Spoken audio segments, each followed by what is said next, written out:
A obra gira em torno da história de Simão Bacamarte, médico respeitado que viajou pela Europa e pelo Brasil. Ele resolve criar um manicômio, o qual recebe o nome de Casa Verde. Simão começa a ter muitos internos que vivem em Itaguaí e arredores. Essas atitudes começam a deixar os cidadãos apreensivos e eles começam a revolta. Ainda que todos tentassem lutar para acabar com a Casa Verde, o local se fortalecia com o passar do tempo. Quando 75% da cidade estava internada, Simão resolve voltar atrás e liberar todos os internos, certo que sua teoria estava errada. Por isso, ele conclui que o louco era ele. Assim, o alienista resolve se trancar na Casa Verde, onde morreu 17 meses depois. O livro Noviço conta a história de Ambrósio, um homem interesseiro que se casou com Florência. Florência tem um sobrinho chamado Carlos, que foi levado à força para um convento. Carlos é apaixonado pela filha de Florência, Emília. Em um certo dia, Carlos foge do convento e aparece Rosa, ex-esposa de Ambrósio, que abandonou. Em busca de vingança, Carlos trama tudo para fazer Ambrósio parecer culpado à frente de Florência. Quando Ambrósio vê tudo o que estava acontecendo, Carlos começa a chantageá-lo para sair do convento e para se casar com sua prima, Emília. A Viuvinha conta a história de Jorge e Carolina. Jorge é um moço muito rico que sempre esbanjou muito dinheiro. Um dia ele vai à igreja e começa a rezar, encontra Carolina e se apaixona. Ele começa a cortejar a moça, que é muito simples. Quando o casamento está marcado, Jorge descobre que perdeu todos os seus bens. Mesmo assim, ele se casa com Carolina e faz uma cerimônia simples. Depois do casamento, Jorge vai a um beco e deixa um corpo com o rosto desfigurado, com um bilhete que dizia que ele era Jorge. Porém, ele não cometeu suicídio, ele fugiu para conseguir uma renda melhor. Quando ele voltou para o Brasil, ele se reencontra com Carolina e não resiste. Carolina está sendo chamada de viuvinha. Jorge tenta se reaproximar dela, mas em memória em seu marido, Carolina não quer se envolver com mais nenhum homem. Jorge encontra toda a verdade, os dois se abraçam e se beijam e começa a morar na fazenda simples com a mãe de Carolina. Tentando pegar a onda perfeita, o surfista Johnny foi levado para uma ilhota em alto mar. Enquanto espera por socorro, ele encontra um antigo medalhão incrustado nas pedras. O objeto é o ponto de partida para uma emocionante busca por um segredo escondido por piratas franceses em Niterói. Com a ajuda do amigo Lipe, o avô, e de Angélica, ele aprende sobre o período da história do Brasil e sobre si mesmo. A Moreninha conta a história de amor entre Augusto e Carolina. Tudo começa quando Augusto, Leopoldo e Fabrício são convidados por Felipe para passar o feriado de Santa Ana na casa de sua avó. Antes de partirem, Felipe havia feito uma aposta com Augusto. Se ele voltasse à ilha sem ter se apaixonado verdadeiramente por uma das meninas, Felipe escreveria um romance. Caso contrário, Augusto quem deveria escrevê-lo.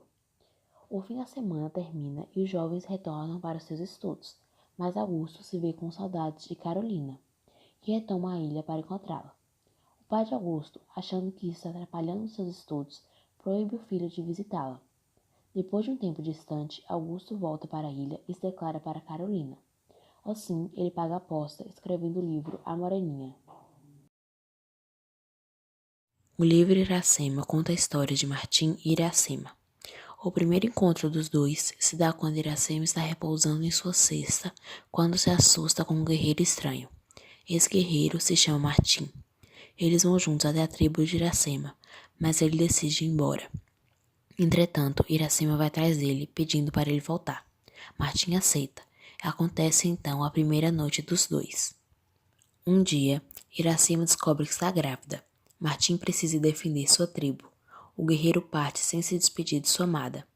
Após o retorno, Martim sente falta de sua terra e fica com o pensamento distante de Iracema. Iracema, grávida, sente falta de seu esposo.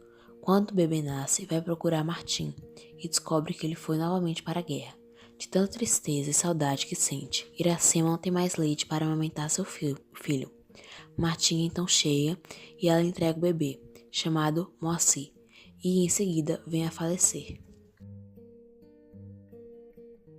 O amigo de Castro Alves conta a história de Antônio Castro Alves, que era filho de um senhor de fazendas e desde novo era melhor amigo de um filho de escrava chamado Tião.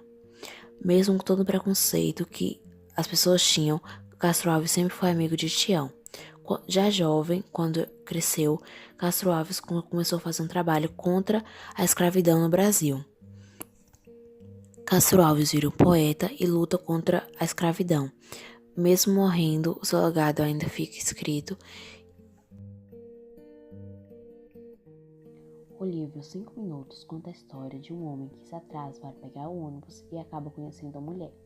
Certo dia, quando estava sozinho em um baile, escuta a voz da mesma mulher e fica procurando-a. Quando a encontra, fica horrorizada porque é uma velha, mas fica feliz por encontrá-la novamente.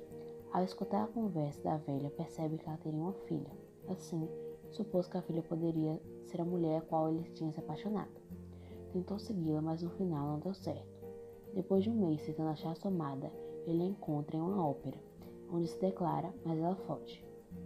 Por carta, ela revela que também o ama, mas tem uma doença incurável e que preferia não prender a sua vida a dele. Assim, por conselho de sua mãe, ela resolve viajar. Ele vai atrás dela e quando a encontra, ela está cada vez mais doente.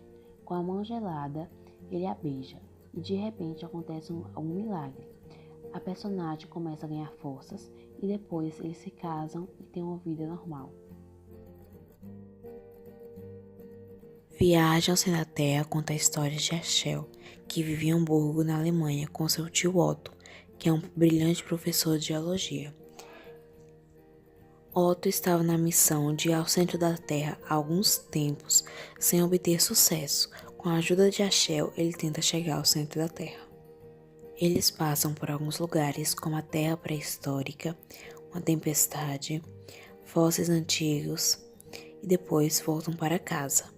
Rachel descobre que seu tio não era totalmente louco, mas sim um homem relativamente racional, que estava certo o tempo todo. O livro A Volta ao Mundo em 80 Dias conta a história de um inglês bem educado chamado Fogg. Ele e alguns amigos apostaram dinheiro que Fogg não conseguiria dar a volta ao mundo em 80 dias. Feita a aposta, Fogg partiria na mesma noite, dia 2 de outubro, e regressaria a Londres dia 21 de dezembro. Em sua jornada, usa diferentes meios de transporte da época, como vapores, câmbios, carruagens e até mesmo um elefante. São vários personagens com quem se cruzam e criam amizades. Como a viagem fora feita em direção ao Oriente, isto é, contra o Sol, os dias diminuíram tantas vezes que acabaram por ganhar um dia. Fogg reclama sua vitória e assim termina.